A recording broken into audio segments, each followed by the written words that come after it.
They called it a mission, but the men who climbed into those bombers knew it was something closer to a gamble with time. Not days or weeks, but minutes.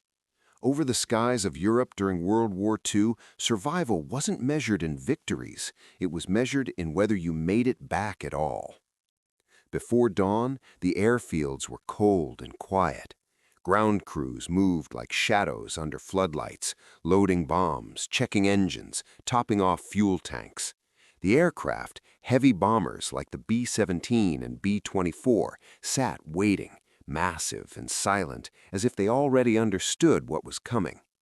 The crews arrived in layers of wool and leather, trying to ignore the weight in their stomachs. Some joked, some stayed quiet. Everyone knew the numbers. On certain missions, the odds of completing a full tour were barely better than flipping a coin. Some crews didn't even make it past their first few flights. Because once those bombers crossed into enemy airspace, everything changed. At high altitude, the world became a different kind of battlefield. Thin air, freezing temperatures, and nowhere to hide. The bombers flew in tight formations, box-like patterns designed for one purpose: survival through unity. Each aircraft bristled with machine guns, nose, tail, dorsal, ventral, creating overlapping fields of fire. In theory, it turned the formation into a flying fortress. In reality, it made them a target. German radar would detect them long before they reached their objective. Within minutes, the defenders would be airborne. Among them, one of the most feared fighters in the war, the Messerschmitt 109. Fast, agile, and heavily armed, it was built for one job: intercept and destroy. The pilots who flew them were experienced, disciplined, and methodical. They didn't rush in blindly. They studied the formations, looking for weak points. A bomber slightly out of position, a gap in the defensive fire, a moment of hesitation. Then they struck.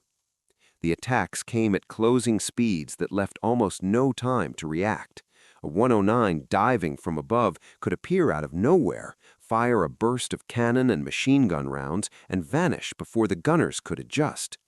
Oxygen masks muffled their voices. Frost formed on the inside of the fuselage. The temperature could drop to 40 degrees below zero, and still they had to stay focused. Because if one gunner hesitated, if one angle went uncovered, the entire formation could start to unravel. And once that happened, the real killing began. A single damaged bomber falling out of formation became an easy mark. Fighters would swarm it, attacking again and again until it broke apart or went down in flames. The sky was filled with smoke trails, parachutes, when there was time, and sometimes nothing at all. It didn't take long for crews to understand a brutal truth. Your best chance of survival wasn't speed or armor or even firepower. It was discipline.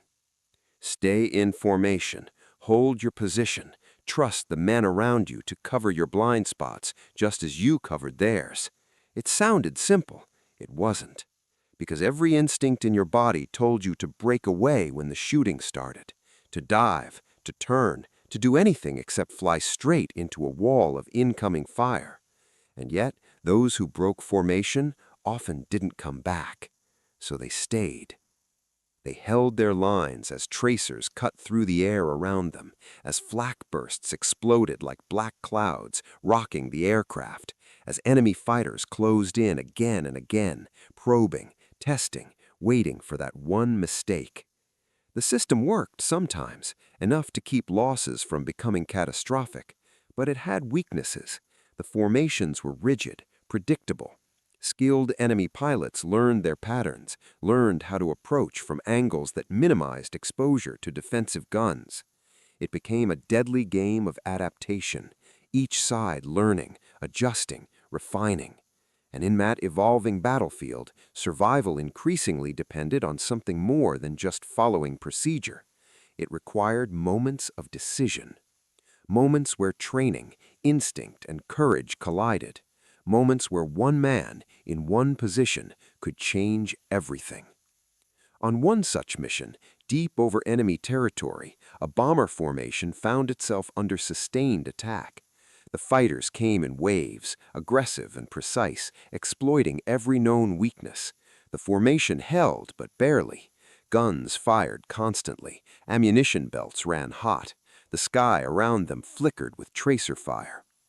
Inside one of those bombers sat a gunner whose name would never become famous. He had trained like the others, flown missions like the others, followed orders like the others. But on that day, something about the pattern of the attacks stood out to him. He saw what the others didn't, or maybe what they didn't have time to see. The way the fighters approached, the rhythm of their passes, the brief windows where they exposed themselves, just for a second, before breaking away. It was dangerous knowledge, because recognizing it was one thing, acting on it was another. Everything he had been taught told him to do one thing: stay in formation, fire when able, and trust the formation. But what he was about to consider went against instinct, against expectation, against what the rest of the crew would have called common sense. Inside that freezing, vibrating aircraft, with enemy fighters closing in and seconds ticking away, he made a choice. A choice that in the next few minutes would turn the sky into something no one there had ever seen before. At the time, no one, not his crew, not the enemy pilots, not even the commanders planning the mission, could have predicted what was about to happen. But those 4 minutes were already beginning, and the rules of air combat were about to be tested in a way no one expected. The engines had been running for hours by the time the first warning came through the intercom. Short, clipped, almost routine, but everyone on board felt the shift instantly. Bandits, incoming. No one needed clarification. Oxygen masks were adjusted, gloves tightened, eyes locked onto narrow views through plexiglass and gun sights. The formation held steady, dozens of bombers cutting through the high-altitude cold, their contrails stretching behind them like scars across the sky. And then they appeared. Small at first, distant shapes moving fast against the pale horizon, then larger, sharper, closing with terrifying speed. The first wave of fighters didn't hesitate. They came in from above, diving straight through the formation with surgical precision. Tracer fire erupted instantly, bright lines slicing through the air in every direction. The bombers responded as one, their defensive guns roaring to life, filling the sky with overlapping streams of fire. The aircraft shuddered under the force of near misses. Flak bursts bloomed around them, dark, violent explosions that rocked the formation and sent fragments tearing through metal and flesh alike. Inside the bomber, the noise was overwhelming. Engines screaming, guns hammering, metal rattling, voices shouting over the intercom, sometimes clear, sometimes lost in static. High right! High right! I see him! Tracking! Watch your tail! He's coming back around! There was no pause, no clean break between attacks. The fighters circled and returned again and again, testing the formation, looking for weakness. And they began to find it. One bomber, slightly out of alignment, took a direct burst across its wing. Smoke poured out almost instantly. Another fell behind, its engines struggling, losing altitude. The tight structure that kept them alive started to stretch, just enough to create openings. And the enemy pilots saw it. They shifted tactics, becoming more aggressive. Instead of quick passes, some pushed closer, firing longer, risking more exposure to defensive guns in exchange for higher chances of a kill. The formation's predictability, once its greatest strength, was now something the attackers were beginning to exploit. Inside the aircraft, every second felt compressed. Decisions had to be made instantly, without hesitation. For the gunners, the rules were clear. Stay in position, cover your assigned sector, do not chase targets outside your arc, do not break the pattern. Because the moment one gunner lost discipline, a gap opened, and a gap meant death. The gunner sat locked into his position, scanning the sky through a narrow field of vision. His world had shrunk to angle, speed, and timing. Shapes flashed in and out of view, enemy fighters streaking past, sometimes so close he could see the markings on their fuselages.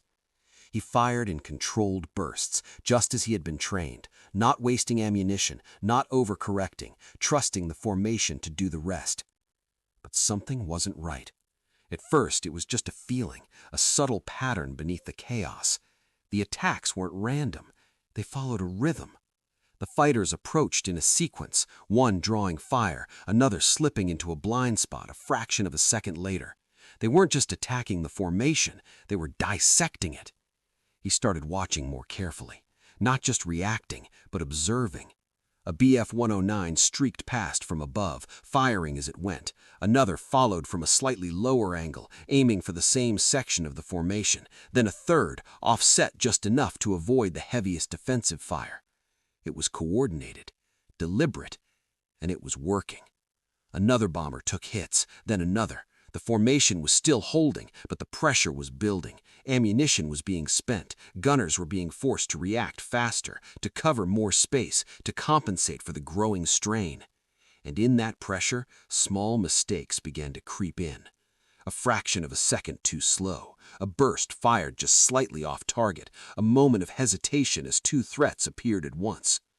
The gunner saw it happening, not just to others, but almost to himself. The instinct to react to everything at once, to chase targets beyond his assigned arc, to break the discipline that kept the formation intact. That was exactly what the enemy wanted. He forced himself to slow down, not physically, but mentally, to ignore the noise, the chaos, the constant shouting over the intercom. Instead, he focused on the pattern, timing, distance, angles. The enemy fighters were exposing themselves, briefly but consistently. Each attack run required them to commit, to fly straight for just a moment before breaking away. In those moments, they were vulnerable. But hitting them required something more than quick reflexes. It required anticipation and risk, because to take advantage of that vulnerability, he would have to do something no one in his position was supposed to do. He would have to hold his fire. Even as enemy fighters closed in, even as every instinct screamed to shoot. It went against everything he had been trained for. Gunners were taught to engage as soon as they had a target, to suppress, to deter, to create a constant wall of fire that made it dangerous for fighters to get close. But that wall of fire wasn't stopping them anymore. It was predictable, and predictability was being used against them. Another fighter lined up for an attack, approaching fast from the edge of his field of vision. The gunner tracked it automatically, his hand steady on the controls, finger hovering near the trigger. This was the moment he would normally fire. But he didn't. He kept tracking. The distance closed. The fighter grew larger in his sights. Still no shots. It would have looked like hesitation, like fear, like a fatal mistake. Because if he waited too long, if he misjudged even slightly, the enemy pilot would fire first. And at this distance, one accurate burst was all it would take. The gunner adjusted his aim by the smallest margin, not where the fighter was, but where it was about to be. He had seen the pattern, the exact moment when the pilot would commit, straighten out, and fire.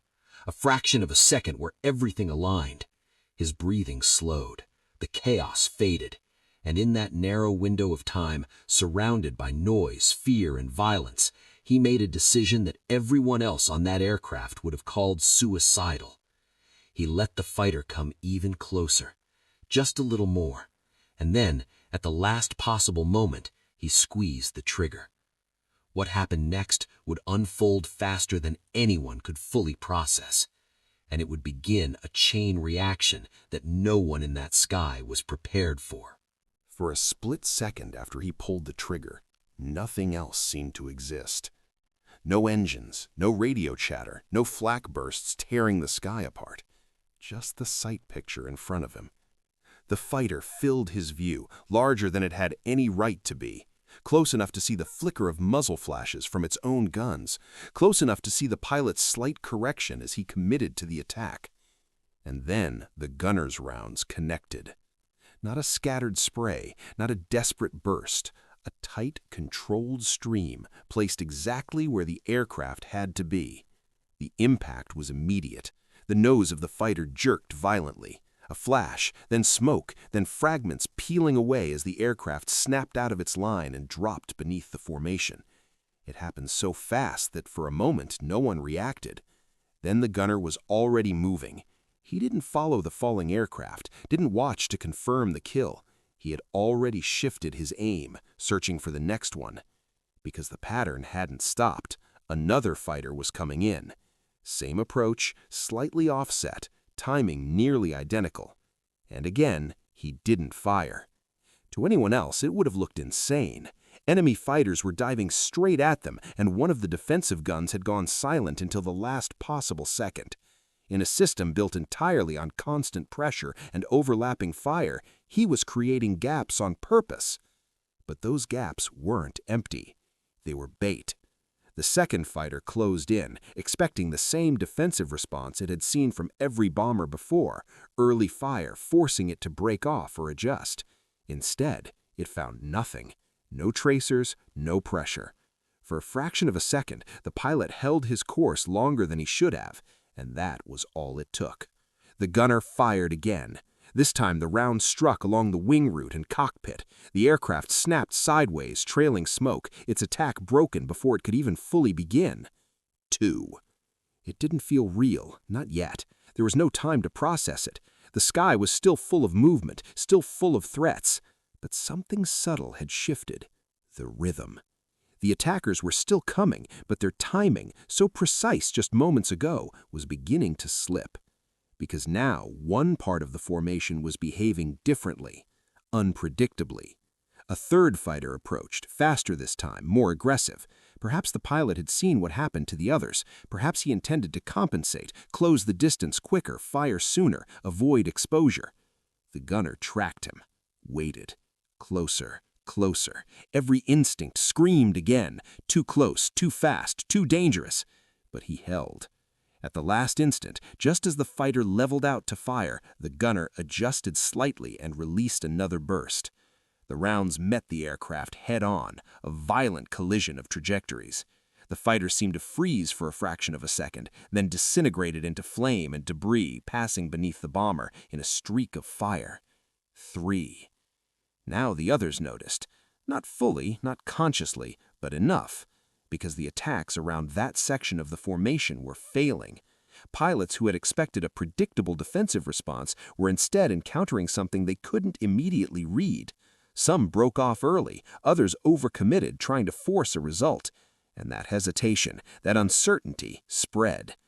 Inside the bomber, the gunner remained locked in, his world reduced to a cycle: observe, anticipate, wait, strike.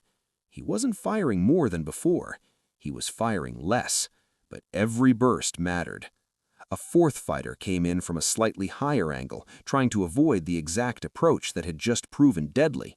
The gunner adjusted, tracking earlier this time, but still holding fire. The distance collapsed rapidly. At the edge of impossibility, he fired again. The round struck along the fuselage, tearing through control surfaces. The aircraft wobbled, lost stability, and dropped away, its attack aborted mid-pass. 4. Now it was no longer a coincidence. The airspace around that bomber had become dangerous in a way the enemy pilots hadn't anticipated. And yet, they kept coming, because that was their doctrine: press the attack, maintain pressure, break the formation. A fifth, a sixth, each one following a variation of the same pattern, each one meeting the same response. Silence, then precision, then impact. The gunner wasn't just reacting anymore. He was controlling the engagement. By refusing to follow the expected rhythm, he had forced the attackers into his own timing, drawing them in, making them commit, turning their aggression into vulnerability. But it came at a cost. Every engagement pushed the limits further. Every delayed shot increased the risk. One mistake, one miscalculation, and the next fighter would fire first. And at these distances, there would be no recovery. Inside the aircraft, the tension was building. Other gunners continued firing, unaware of the exact pattern unfolding, but sensing the shift. The pressure in their sector had changed. The attacks felt different, less coordinated, more desperate. By the time the 7th and 8th fighters went down, something else had happened. The formation around them had stabilized. The relentless synchronized pressure from the attackers had been disrupted. The chain of attacks, once flowing smoothly from one pass to the next, was breaking apart. And in that disruption, the bombers regained something they had been losing: control. But the gunner didn't stop. He couldn't, because as long as the fighters kept coming, the pattern could return. A ninth fighter attempted a longer range burst, firing earlier, trying to avoid closing in to the deadly zone. The rounds passed wide, ineffective.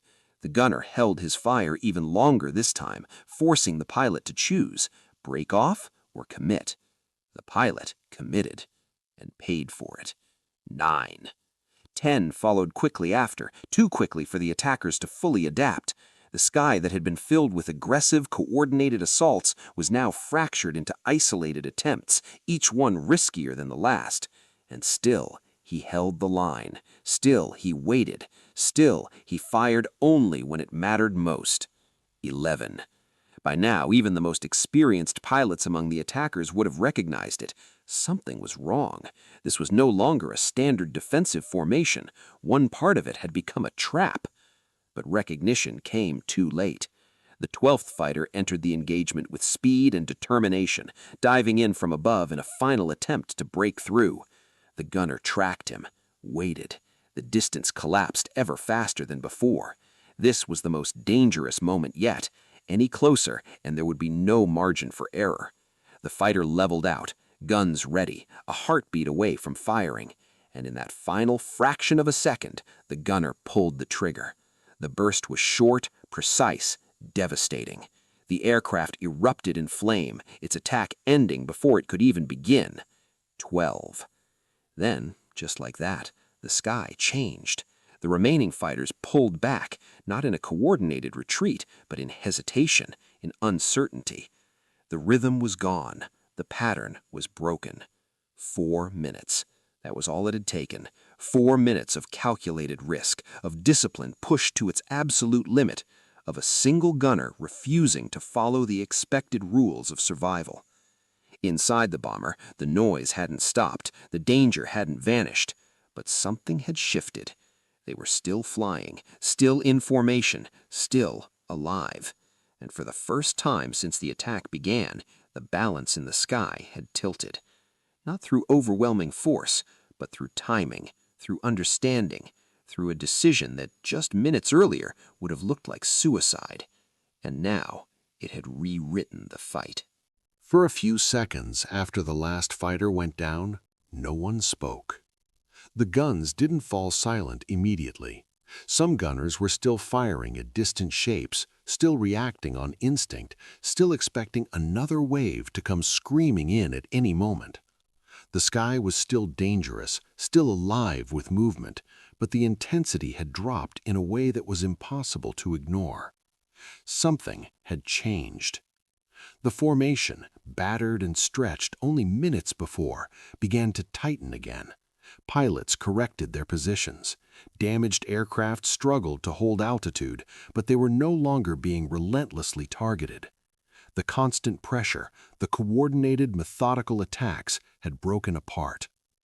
Inside the bomber, the gunner finally allowed himself a breath. Not relief, not yet. Just a moment to reset.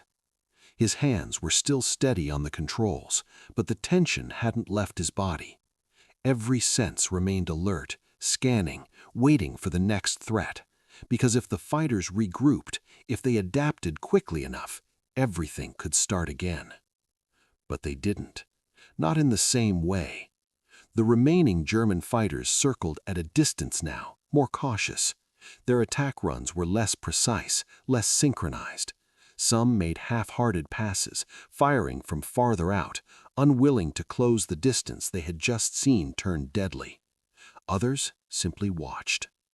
For the first time in that engagement, the bombers weren't reacting. They were dictating space. And that shift didn't just stay in the sky, it traveled. Back across the radios, back through the formation, back to command structures that would later try to understand what had happened in those 4 minutes. Because reports started to come in almost immediately. Gunners describing enemy fighters flying straight into concentrated fire. Pilots noting a sudden collapse in coordinated attacks. Crews trying to explain how one section of the formation seemed to become untouchable. At first, it didn't make sense. The doctrine hadn't changed, the formation hadn't been redesigned, there had been no new weapons, no sudden technological advantage. Just behavior, just timing, just one deviation from the expected pattern, repeated, refined, and executed under pressure. When the formation finally cleared the most dangerous part of enemy airspace, the tension didn't disappear. It lingered, heavy and unresolved. The crews had survived, but survival alone wasn't enough to explain what they had just experienced. Debriefings began the moment the aircraft touched down. Questions came quickly. What changed? Why did the attack stop? How were so many fighters lost in such a short time? At first, the answers were fragmented. Each crew had seen only a piece of the larger picture. Gunners spoke about individual engagements, split-second decisions, targets that seemed to hold their line just a fraction too long. Pilots described a sudden hesitation among the attackers, as if something had disrupted their confidence. But as the accounts were compared, a pattern emerged. There had been a break in predictability. The defensive fire, normally constant, suppressive, and expected, had become selective, delayed, precise, and that had forced the attacking pilots into unfamiliar territory. Instead of reacting to a wall of fire, they had flown into silence, just long enough to commit themselves fully, just long enough to lose the ability to adjust, and in that moment they had been exposed. It was a simple shift in theory, but in practice it was radical. Because everything about bomber defense had been built on consistency, on overlapping fire, on never giving the enemy a clear approach. What had happened in that engagement challenged that idea. It suggested that unpredictability, controlled, intentional unpredictability, could be just as powerful as raw firepower. Commanders didn't accept that easily. At first, there was skepticism, doubt. The idea that a single gunner's behavior could disrupt an entire sequence of fighter attacks seemed exaggerated, unlikely. But the numbers couldn't be ignored. The loss reports from the attacking force told their own story. Multiple aircraft destroyed in rapid succession, concentrated within a narrow window of time. A breakdown in attack coordination that didn't match standard engagement outcomes. Something happened. Something worth studying. Across the lines, the reaction was just as serious. German pilots who survived the encounter reported confusion. Not fear, not immediately, but disruption. The tactics they had relied on, the patterns they had executed countless times, had failed in a way they hadn't experienced before. They described bombers that didn't behave correctly, gunners who didn't fire when expected, moments where an attack should have succeeded but didn't. And those moments were enough. Because air combat at that level wasn't just about speed or firepower, it was about expectation, about reading the opponent, predicting their response, acting within a framework that had been tested and refined. When that framework broke, even slightly, it created hesitation, and hesitation at hundreds of miles per hour was deadly. Analysts on both sides began to look closer at engagement patterns, at timing intervals, at the exact sequence of events that led to successful interceptions or catastrophic losses. And slowly, a realization began to form. The future of aerial combat wouldn't belong solely to those with better machines. It would belong to those who could control the rhythm of the fight, who could break patterns, who could force the enemy into decisions they weren't prepared to make. For the Allied forces, this meant rethinking how bomber formations operated under pressure, not abandoning discipline, but refining it, encouraging gunners to understand not just when to fire, but when not to. For the escort fighters, it reinforced the importance of presence, not just as protection, but as disruption, a way to prevent enemy pilots from establishing the kind of predictable attack patterns that had nearly destroyed so many formations before. For the Luftwaffe, it meant adapting as well, adjusting approach angles, varying timing, avoiding overcommitment in the final moments of an attack. The engagement didn't end the evolution of aerial combat, but it accelerated it. It exposed a weakness in certainty and showed how quickly control could shift when that certainty was taken away.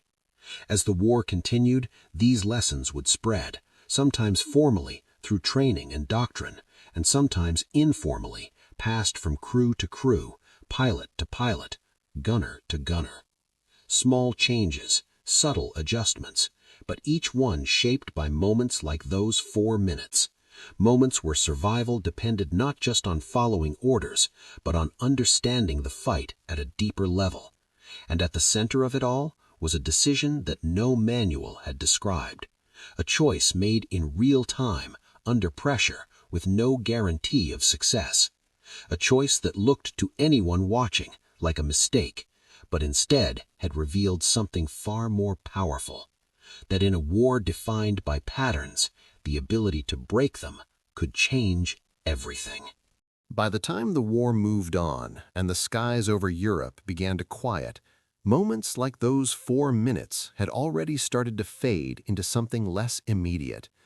Not forgotten, but absorbed, turned into reports, into training notes, into quiet adjustments in how crews were taught to think, react, and survive.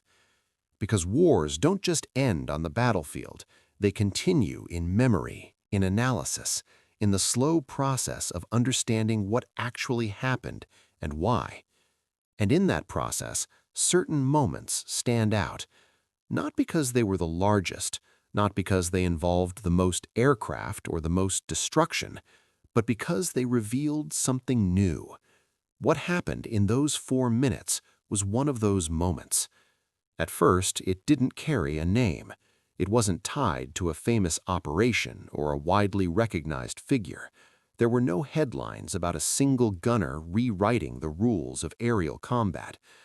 Instead, it lived in fragments, in debriefings where experienced crews hesitated before describing what they had seen, in after-action reports that noted unusual engagement outcomes without fully explaining them, in the quiet acknowledgement among those who had been there that something different had occurred, something that didn't fit neatly into existing doctrine.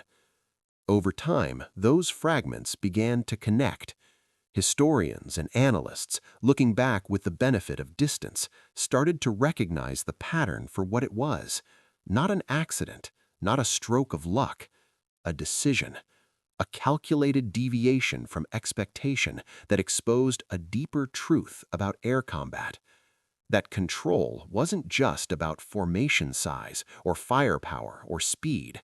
It was about timing, about forcing the enemy into a position where their own instincts worked against them. And that idea, subtle as it was, began to influence how air warfare evolved. Bomber crews were still taught discipline, still taught to hold formation, to trust the system that kept them alive.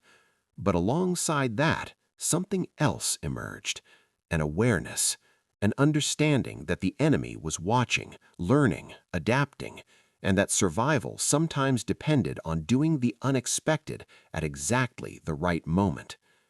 Gunners began to think less like static defenders and more like participants in a dynamic fight, not just reacting to incoming threats, but reading them, anticipating them, choosing when to engage, and just as importantly, when to wait.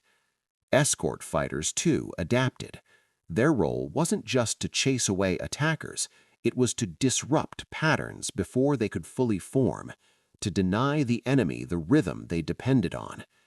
Even attack strategies evolved in response. Pilots learned to vary their approaches more aggressively, to avoid committing too early, to remain unpredictable, knowing that predictability itself had become a vulnerability. None of these changes came from a single moment alone, but moments like those 4 minutes gave them clarity, gave them proof. And in war, proof changes everything.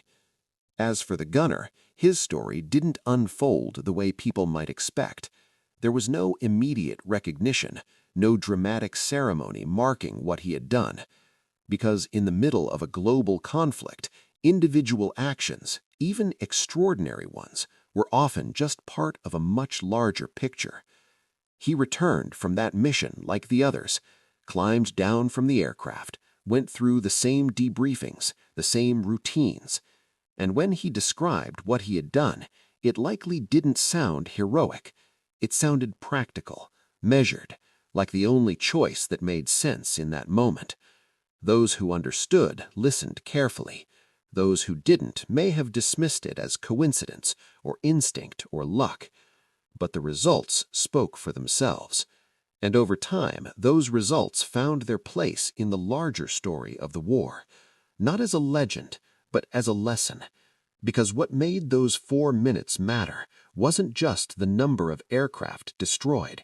It was what they revealed about human decision-making under pressure, about the ability to remain calm in chaos, to see patterns where others saw only noise, and to act, not impulsively, but deliberately, when it mattered most. It's easy, looking back, to frame moments like this as inevitable, to imagine that someone somewhere would have figured it out eventually. But in reality, it took a specific set of conditions, a specific moment, and one person willing to trust what he saw over what he had been told to expect. That's what changed the outcome. Not technology, not orders, but awareness, and the willingness to act on it. In the years that followed, air combat would continue to evolve. Faster aircraft, new weapons, different tactics shaped by new conflicts and new technologies. But the underlying principle remained. Control the timing, and you control the fight. Break the pattern, and you break the enemy's advantage. And sometimes the difference between survival and destruction comes down to a decision that lasts only a few seconds, but echoes far beyond it. 4 minutes in the sky. That's all it was. 4 minutes that began with what looked like hesitation and ended with a shift no one could ignore. The gunner never set out to change the course of aerial combat. He set out to survive. But in doing so, he showed something that others would carry forward long after the engines went silent. That even in the most structured, disciplined systems, there is always a moment where everything depends on a single choice. And when that moment comes, the outcome isn't decided by rules. It's decided by the person who refuses to flinch.